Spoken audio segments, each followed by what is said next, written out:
할렐루야. 네, 한 주간 동안 새벽 기도하시느라고 수고하셨습니다. 서로 한번 축복하시죠. 수고하셨습니다. 감사합니다. 우리 에레미야 애가는 예루살렘과 예루살렘 성전이 완전히 다 망하고 파괴된 그 현장의 모습, 현실의 모습을 들여다보고 가슴 속에서 끓어오르는 비통과 슬픔과 눈물을 하나님 앞에 바친 슬픔의 노래가 에레미야 애가입니다. 그래서 오늘 성경에 보시더라도 눈물이라고 하는 단어가 계속해서 반복해서 나오고 있습니다. 11절에 보시면은 내 눈이 눈물에 상하며 내 창자가 끊어지매 내 간이 땅에 쏟아졌으니. 참 사람의 슬픔을 이런 문장 외에 표현할 수 있는 길이 없죠. 오죽하면 눈이 눈물에 상하고 얼마나 많이 울었으면 그 눈이 완전히 진물이 나고 눈이 완전히 망가질 정도로, 그리고 창자가 끊어지고 간이 땅에 쏟아질 정도로, 어떤 이런 표현 자체가 지금 에레미야라고 하는 하나님의 사람이 자기의 조국과 자기의 현실을 보면서 나오는 그의 슬픔의 표현입니다. 18절에서도 같은 내용이 기록이 되어 있습니다. 그들의 마음이 주를 향하여 부르짖기를 딸 시온의 성벽아 너는 밤낮으로 뭘 강처럼 흘려요? 눈물을 강처럼 흘릴지어다. 스스로 쉬지 말고 내 눈동자를 쉬게 하지 말지어다. 왜냐하면 눈물을 흘려도 한두 번 흘리지 말고 계속해서 눈물을 쏟아라, 그 말이죠. 그 다음에 19절에서도 초저녁에 일어나 부르짖을지어다. 내 마음을 주의 얼굴 앞에 물 쏟듯 할지어다. 그러니까 어떤 애달픈 심정을 제가 눈물의 기도로 하나님 앞에 그렇게 바치고 있습니다. 그 다음에 두 번째는 이 에레미야 애가 속에서 발견하는 게 있습니다. 뭐냐면 모든 단어의 시작이 누구냐면 바벨론 때문에, 그 바벨론을 통치하고 있는 느부갓네살 때문에 그렇게 지금 이 문장을 시작하고 있는 것이 아니라 주께서라고 하는 단어가 계속 나옵니다. 오늘 2장에서도 11번 나오거든요. 여러분 1절에 보시면 슬프다. 누가?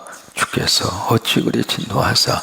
그러니까 이 모든 상황의 중심에 누가 계시는가? 하나님이 계신다. 그렇게 지금 바라보고 그렇게 해석하고 그렇게 지금 보고 있는 거예요.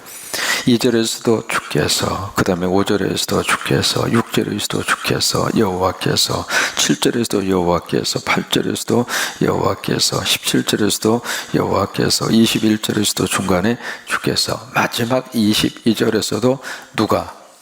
주께서. 여러분, 이것이 이 세상을 살아가는 동안 우리들이 세상을 바라봐야 할 시각입니다. 그러니까 믿음이 없는 사람은 현실밖에는 볼 수 있는 게 아무것도 없습니다.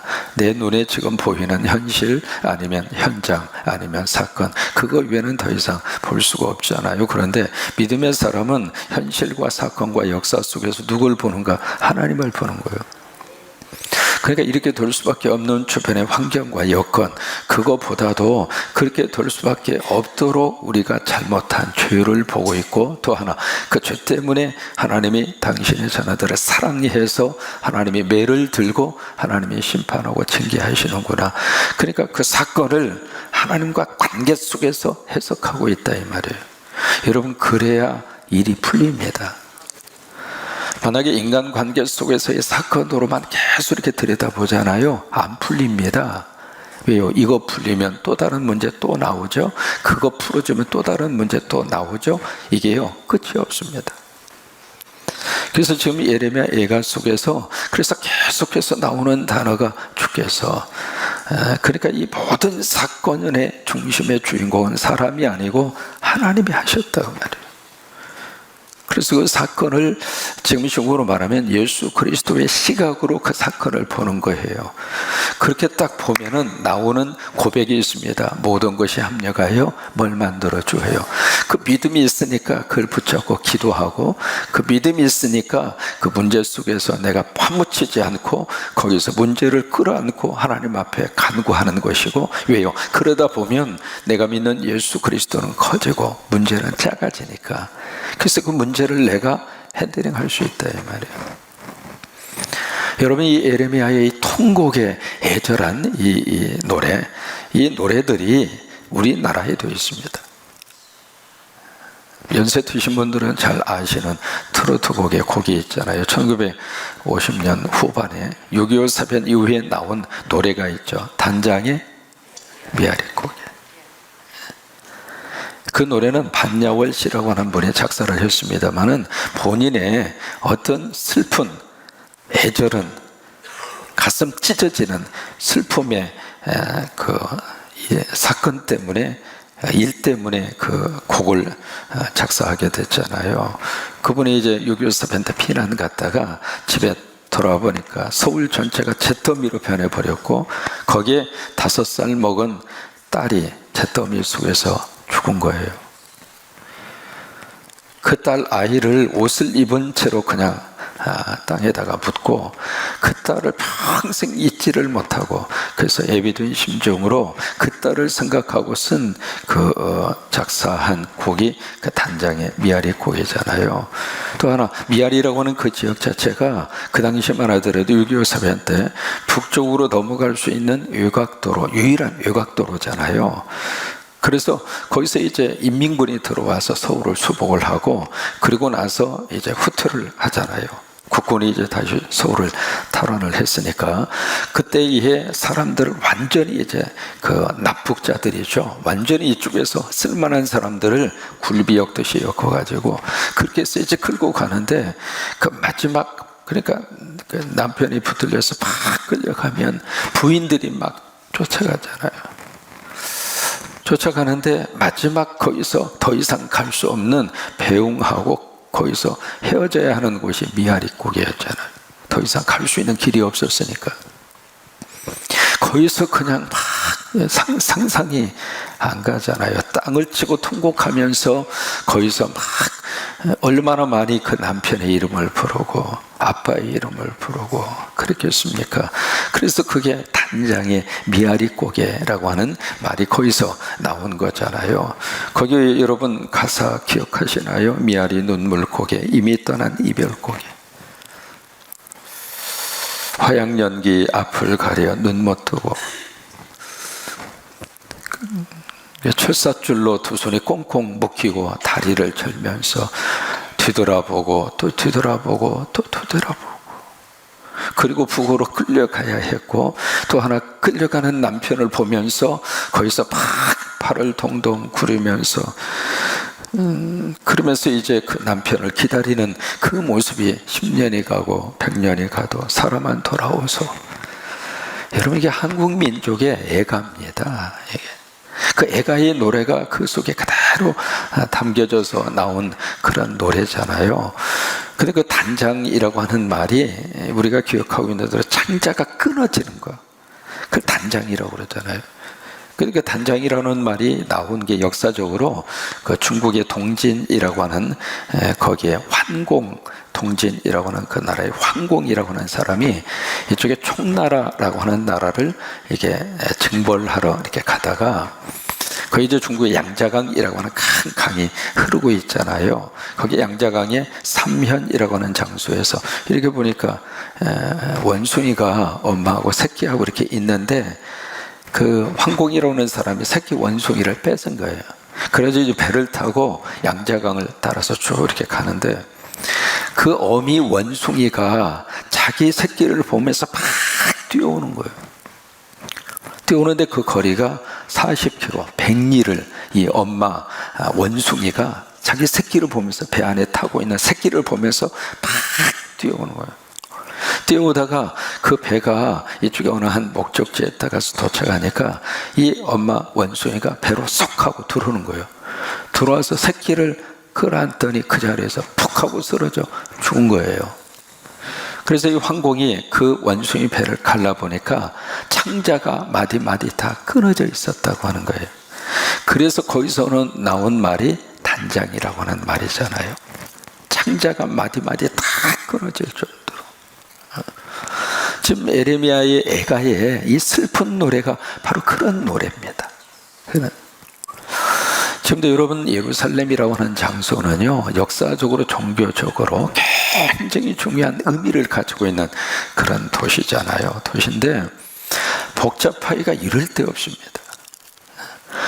거기는 이제 유대교, 이슬람, 기독교의 성지잖아요. 3대 종교의 성지예요. 종교적으로 얼마나 첨예하게 대립을 하고 있는지 말이죠.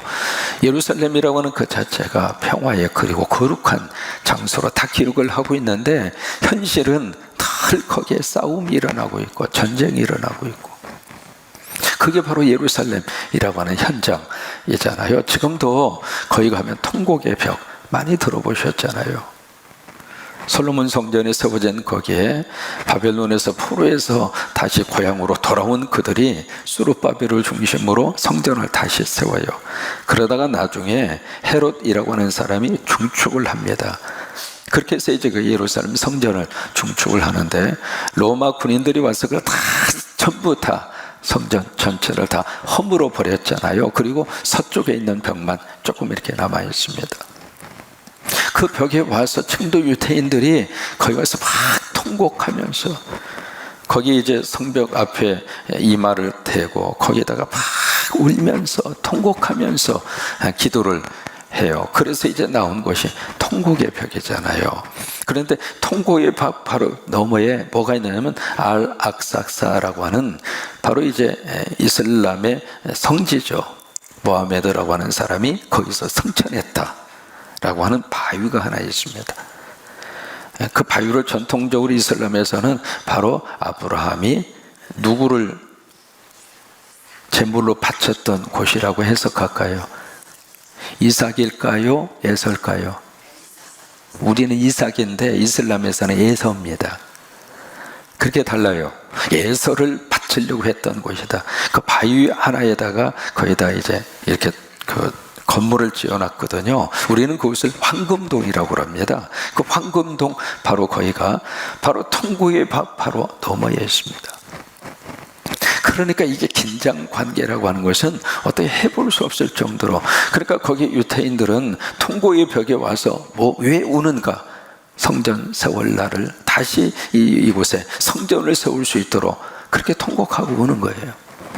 그런데 거기 이슬람이 또 버티고 있으니까 만약에 그쪽 건들면 3차 대전 일어나는 거예요. 지금도 말이죠. 만약에 정신이 좀 이상한 사람이 황금동에다가 폭탄 하나만 던지면 세계대전이 일어납니다. 한순간이에요, 한순간. 그런 장소가 바로 예루살렘이에요. 지금도 그 통곡의 벽에서 이렇게 에레미야 애가처럼 그렇게 슬퍼하면서 우리 성전 언제쯤 재건할 수 있겠는가? 언제쯤 이 성전을 재건할 수 있을 것인가? 한번 고고학에서 무슨 일이 있었느냐면 바로 이제 그 밑으로 가면 지하도가 있습니다. 지하도를 좀 발견하다가 중간에서 끝냈거든요. 끝냈는데 그 지하도가 어디로 연결되느냐면 골고다로 연결이 되는 거예요. 그래서 그 루트를 발견을 한 거예요. 그래서 이제 전 세계 기독교뿐만이 아니라 센세이션을 일으켰습니다. 과연 그 지하도에 뭐가 있을까? 궁금하잖아요. 근데 그게 어디로 통과를 하느냐면 그 황금동 밑으로 통과를 해요. 그래서 이스라엘 정부에서는 그쪽을 발굴을 하고 싶죠. 왜? 발굴하는 순간 이건 전 세계를 뒤집어 놓는 역사가 나타나니까 관광 자원도 그렇고, 그래서 밑으로 발굴해 들어가려고 그러는데 이쪽에 이슬람권에서 들어오기만 해봐라 그냥. 그래서 좀 발굴하려다가 중단을 했습니다. 그런 장소예요. 지금도 이 애가를 계속해서 이렇게 부르고 있는 거예요. 여러분, 이 에레미야 애가가 산상수훈에 와서는 예수님의 팔복 가운데 두 번째 복으로 이어집니다. 애통하는 자 복이 있나니 저들이 위로함을 받을 것이다. 그 애통이라고 하는 단어가 단장이에요. 창자가 끊어지는 애통. 그 애통은 세상적인 것 가지고 애통하는 게 아닙니다. 먹고 사는 것 때문에, 아니면 내가 저 땅을 사야 되는데 어떻게 해야 됩니까? 그 땅을 못 사서 경제적으로 내가 손해가 나서 슬퍼하고 애통하고, 그런 애통이 아닙니다. 그 애통이라고 하는 것은 타의적인 애통이 아닙니다. 남이 나를 너무 못 살게 굴어서 그래서 견딜 수 없어 가지고 나오는 애통, 그게 아니에요. 그때 이 말하는 애통이라고 하는 것은 철저히 영적인 애통이에요. 우리는 하나님 앞에서 두 가지 때문에 웁니다. 예수 믿고 나서 처음에 우는 것은 내가 이렇게 못된 죄인이었는가? 예수 믿기 전에는 괜찮다고 생각했는데, 예수 믿고 은혜 받고 성령 받고 십자가 앞에 딱 이렇게 서다가 보니까 나라고 하는 존재가 이렇게 보잘것없고, 이렇게 하나님 앞에서 죄인의 덩어리고, 거짓말을 밥 먹듯이 하고 남 정죄하는 것을 막 그냥 그런 자신의 실상을 들여다보면서 그것 때문에 애통하는 거예요. 하나님, 나는 죄인입니다. 내가 죄인입니다. 내가 죄인입니다. 그 때문에 우는 거예요. 또 하나, 두 번째, 뭐 때문에 우리가 우는가? 하나님의 사랑이 가슴에 느껴져서, 이런 나를 사랑하시는 하나님의 그 큰 사랑 때문에 다시 한번 애통하는 거예요. 그리고 그 애통은 자의적인 애통입니다. 성령 받고 은혜 받아서 내 안에서 내 스스로가 터지는 애통이에요. 그러니까 애통하는 자에게 하나님이 어떤 복을 주시는가? 저들이 위로함을 받을 것이다. 그래요. 하나님 앞에서 우는 자가 많아야 이 세상이 밝아집니다. 하나님 앞에서 우는 자가 많아야 교회가 교회다워질 수 있습니다. 하나님 앞에서 우는 자가 많아야 나라가 바로 세워져 갈 수 있습니다. 하나님 앞에서 우는 자가 많아야 자식들이 다른 길로 갔다가도 바른 길로 옵니다. 그렇게 예수님이 그렇게 말씀하잖아요. 예루살렘 여인들이여, 너와 내 자식을 위해서 울어라. 왜 그럴까요? 그 애통의 영적 영성이 살아있어야 내 영혼이 맑아집니다. 그렇지 않으면 영적으로 참 묘하게, 사람은 묘해요. 가만히 있으면 발전되고 가만히 있으면 성장하고 성숙하는 존재가 아닙니다. 다 자기 중심으로 흘러가게 돼 있어요.